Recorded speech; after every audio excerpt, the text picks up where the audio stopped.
I want to congratulate you. So far today, we have connected on the why.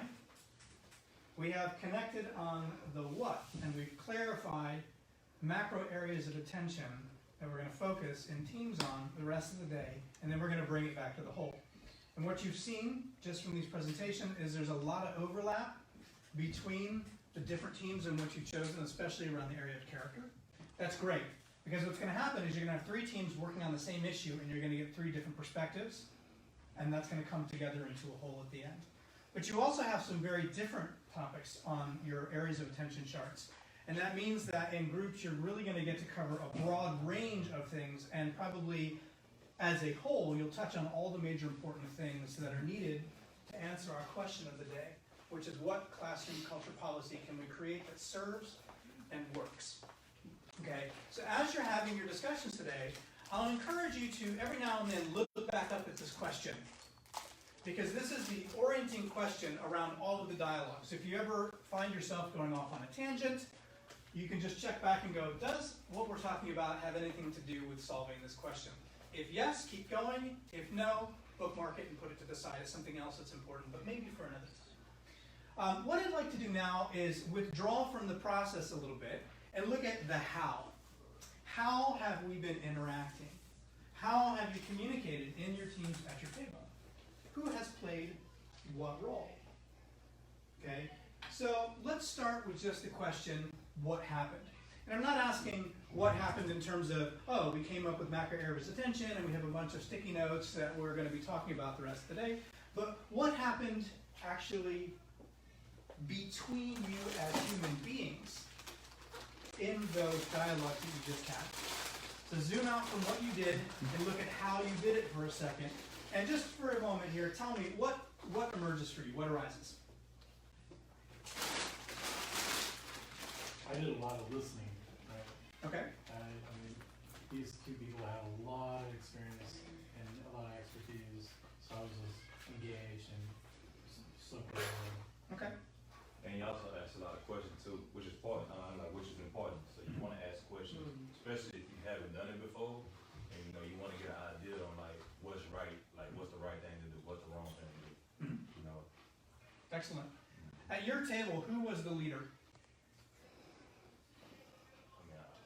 I feel like we all were. I we all chimed in. I wouldn't pick out no specific leader.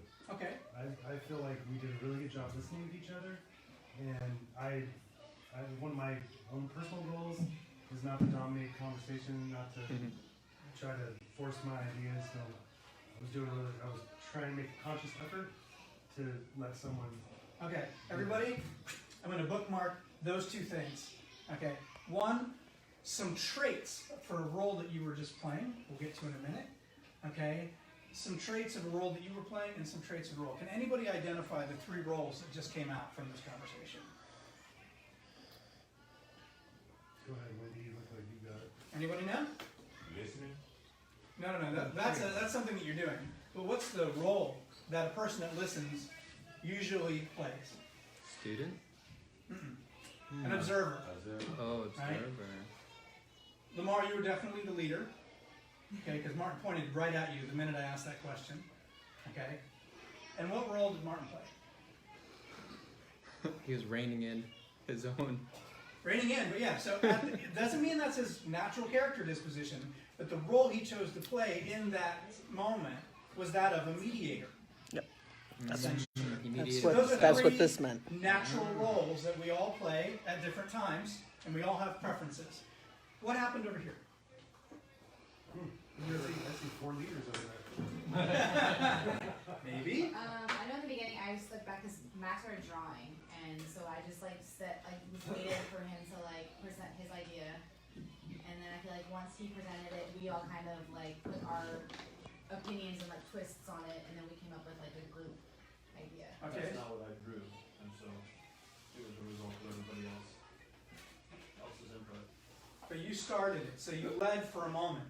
Yes. Right. So for a little while, you had the leader hat on. Great. Okay.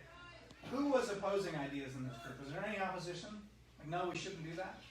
The closest thing to it was her suggestion of altering what I can have. Okay. So two of the other pretty natural roles that people play is usually, especially if it's around something where you get to the opportunity to debate each other, which will happen shortly, Cool. you'll fall even more into these roles. And so you'll have a person that's leading on an idea or a process, and you'll have a person that naturally resists them. You'll have the natural mediator that tries to resolve the tension between the leader and the opposer. You'll have the silent observer who waits until they feel the right moment is to contribute. Do we have any other roles that showed up? How about at this table?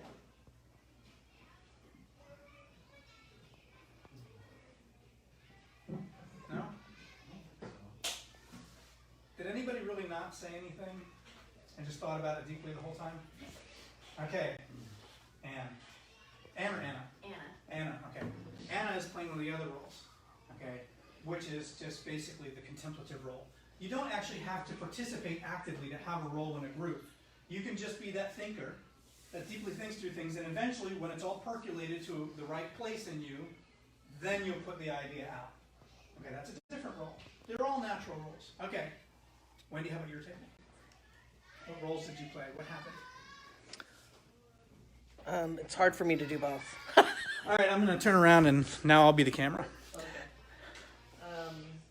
I think we took turns in mostly here in being a leader, but Jeff definitely put in his information, and we came to consensus before we wrote anything on the paper. So I felt like we were very collaborative in our efforts, other than the name. Okay. I led and facilitated. Okay. I feel like I was the first one to speak, so I feel like I did such a good job leading at the start that I feel like I felt like at different points we did all the roles. Okay. That's a really good point.